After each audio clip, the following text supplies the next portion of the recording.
अस्सलाम वालेकुम स्टूडेंट्स, क्या हाल चाल है। उम्मीद है कि सब लोग ठीक होंगे और खुश होंगे। स्टूडेंट्स, हमने पिछली वीडियो के अंदर इंट्रोडक्शन ऑफ बायोलॉजी और डिविजन्स के बारे में कंप्लीट से डिस्कस किया था। तो आज हमने स्टार्ट करना है ब्रांचेस ऑफ बायोलॉजी। बायोलॉजी की कौन कौन सी ब्रांचेस हैं उनके बारे में वन बाय वन डिस्कस करेंगे और थोड़ा सा उसकी डेफिनेशन के ऊपर गौर करेंगे। नंबर वन हमारे पास है morphology. This branch deals with the study of form and structure of living organisms। एक लिविंग ऑर्गेनिज्म यानी कि जिंदा जानदार की जो स्ट्रक्चर्स के बारे में स्टडी करते हैं उस चीज़ को हम मॉर्फोलॉजी बोलते हैं। Number two, anatomy. इसके अंदर हम study of internal structure is called anatomy, यानी कि जो इंटरनल अंदर वाली जो स्ट्रक्चर्स होती है एक लिविंग ऑर्गेनिज्म की उसके मुतालिक स्टडी करते हैं, इसको बोलते हैं एनाटॉमी। Number three, histology. इसके अंदर हम स्टडी करते हैं the microscopic study of tissues is called histology. Microscope की मदद से जो हम टिश्यूज़ का मुताला करते हैं, एक टिश्यू है बॉडी का पार्ट्स ले लेते हैं। बाज़ दफ़ा डॉक्टर हजरात वगैरह जो होते हैं किसी बीमारी वगैरह की अगर कुछ चीज़ समझ ना आ रही हो तो वो क्या करते हैं, वो ऑपरेशन के दौरान एक जिस्म का टिश्यू ले लेते हैं और लेबॉर्ट्रीज़ के अंदर भेज देते हैं। लेबॉर्ट्रीज़ के भेजने के बाद लेबॉर्ट्रीज़ में माइक्रोस्कोप की मदद से इसको चेक किया जाता है कि क्या इसको इस टिश्यू के अंदर प्रॉब्लम है, क्या नहीं प्रॉब्लम। इसको सबको क्या बोलते हैं, हिस्टोलॉजी बोलते हैं, यानी कि microscopic study of tissue is called histology. उसके बाद हमारे पास है cell biology. The study of structure and function of cells and cell organelles is called cell biology. इसके अंदर हम स्टडी करते हैं स्ट्रक्चर के साथ साथ सेल का जो फंक्शन होता है कि सेल क्या काम परफॉर्म कर रहा है, कौन सा फंक्शन परफॉर्म कर रहा है, इस चीज़ से और सेल ऑर्गेनेल्स के मुताबिक स्टडी करते हैं, इसको बोलते हैं सेल बायोलॉजी। नंबर 5 पे हमारे पास है physiology. The study of function of different parts of living organism. एक जिंदा जानदार है, उसके डिफरेंट जो पार्ट्स होते हैं लिविंग ऑर्गेनिज्म के, उनके फंक्शन काम करने के तरीके के मुतालिक हम स्टडी करते हैं, इसको बोलते हैं फिजियोलॉजी। उसके बाद हमारे पास नंबर 6 पे है जेनेटिक्स।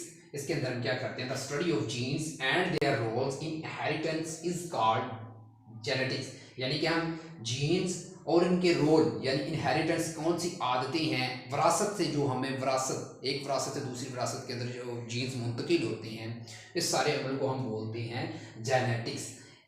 उसके बाद हमारे पास नंबर 7 पे है embryology. The study of the development of an embryo to new individual, यानी कि हम एम्ब्रियो, आप समझ लीजिए एक बीज, एक किसान है एक बीज लगाता है, छोटा सा बीज लगाता है फसल के अंदर, उससे एक बड़ा यानी कि डेवलपमेंट होती है और एक न्यू इंडिविजुअल यानी एक न्यू प्लांट तैयार हो जाता है, एक न्यू फसल यानी क्रॉप तैयार हो जाती हैं, बड़ी बड़ी फसलें तैयार हो जाती हैं। लगाया तो एक छोटा सा बीज है, यानी कि जो बीज था वो था एम्ब्रियो और उसकी डेवलपमेंट हुई और उससे क्या हुआ, न्यू इंडिविजुअल बन गया। ठीक है। उसके बाद हमारे पास है नंबर 8 पे taxonomy. The study of the naming and classification of organism into groups and सब ग्रुप्स। हम इसके अंदर हम स्टडी करते हैं एक जानदार है उसको नाम देना, उसके बाद उसकी क्लासिफिकेशन करना, उसको बाद में ग्रुप्स के अंदर, उसके बाद सब ग्रुप्स के अंदर तकसीम करना, टैक्सोनॉमी कहलाता है। इसके अंदर हम ये सारा काम करते हैं। उसके बाद है palaeontology. The study of fossils which are the remains of extant organism, यानी कि जो ऑर्गेनिज्म एक्सटेंट हो चुके हैं यानी कि मर चुके हैं, उनकी जो हड्डियां वगैरह होती हैं लाखों साल पड़ी रहे हैं, तो उनको उस चीज़ को बोलते हैं फॉसिल्स, यानी कि फॉसिल्स के मुतालिक स्टडी करते हैं, इसको हम बोलते हैं प्लांटोलॉजी। उसके बाद हमारे पास है इन्वायरमेंटल बायोलॉजी, यानी माहौल के मुतालिक जो हम स्टडी करते हैं एक लिविंग ऑर्गेनिज्म है उसका हमारे माहौल के साथ कैसा रिलेशन है, इसको हम बोलते हैं इन्वायरमेंटल बायोलॉजी। इसकी डेफिनेशन है the study of the interaction between the organisms and their environment. Organism और इन्वायरमेंट का क्या रिलेशनशिप है उसके मुतालिक हम स्टडी करते हैं, इसको बोलते हैं इन्वायरमेंटल बायोलॉजी। उसके बाद हमारे पास है सोशो बायोलॉजी। इसके अंदर हम स्टडी करते हैं the study of social behaviour of the animals in societies, यानी कि हमारी सोसाइटीज़ के अंदर एक एनिमल्स या जानवर है उसका क्या रिलेशनशिप है आपस के अंदर, हम जैसे हम ह्यूमन हैं और मुख्तलिफ तरह के एनिमल्स यानी कि हैं जो जानवर वगैरह हैं उनका आपस के अंदर क्या रिलेशनशिप है, कैसा बिहेवियर है, इसको हम बोलते हैं सोशो बायोलॉजी। उसके बाद हमारे पास है नंबर 12 पे है parasitology. The study of parasites is called parasitology, यानी कि हम पैरासाइट्स के मुतालिक स्टडी करते हैं। पैरासाइट्स क्या होते हैं? पैरासाइट्स ऐसे जानदार होते हैं जो हमसे ही खुराक लेते हैं और बदले में हमें नुकसान पहुंचाते हैं। हमसे खुराक ली, हमसे रहने की जगह ली और बदले में क्या किया, हमें नुकसान पहुंचाया। इसको बोलते हैं पैरासाइटोलॉजी। बाद हमारे पास है नंबर 13 पे है बायोटेक्नोलॉजी। बायोटेक्नोलॉजी क्या होता है? It deals with the practical applications of living organisms to make a substance for the welfare of Mankind.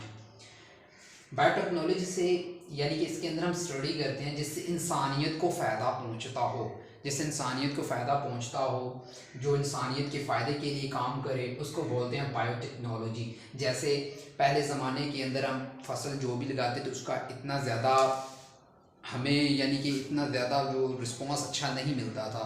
अब देखिए कैसी कैसी खादें आ चुकी हैं, न्यू से न्यू बीज आ चुका है जिससे हमें अच्छी पैदावार मिलती है और अच्छा प्रॉफिट मिलता है, यानी कि इंसानियत को फ़ायदा पहुंच रहा है। इसको बोलते हैं बायोटेक्नोलॉजी। उसके बाद है इम्यूनोलॉजी। ये होता है the study of immune system in animals. हमारी एनिमल्स के अंदर भी इम्यून सिस्टम होता है, ह्यूमन के अंदर भी इम्यून सिस्टम होता है।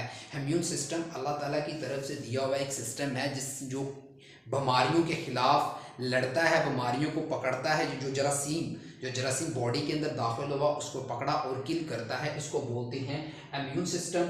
जिसके अंदर हम इम्यून सिस्टम के बारे में स्टडी करते हैं उसको क्या बोलते हैं? इम्यूनोलॉजी।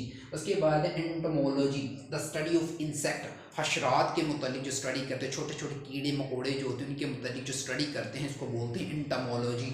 उसके बाद हमारे पास मौजूद है फार्माकोलॉजी। फार्माकोलॉजी के अंदर हम क्या करते हैं? The study of drugs and their effect on the system of human body. अगर इंसान एक बीमार हो जाता है तो वो डॉक्टर के पास जाता है, जो मेडिसिन वो यूज़ करवाते हैं उस चीज़ को बोलते हैं फार्माकोलॉजी। यानी कि आपने मेडिसिन ली, आपकी बॉडी के अंदर मेडिसिन गई, उससे आपको आराम आ गया, यानी कि ह्यूमन बॉडी को फ़ायदा हुआ, इस चीज़ को हम क्या बोलते हैं? फार्माकोलॉजी। ये था हमारा छोटा सा टॉपिक जिसको हमने डिस्कस किया ब्रांचेस ऑफ बायोलॉजी के बारे में। उम्मीद है कि कंप्लीट से समझ आपको आ गई होगी। अगर किसी किस्म का कोई क्वेश्चन हो तो कमेंट बॉक्स में कमेंट करके पूछ सकते हैं। इस चैनल को ज़रूर से सब्सक्राइब करें ताकि आपको इस तरह की वीडियोज़ रोज़ मिलती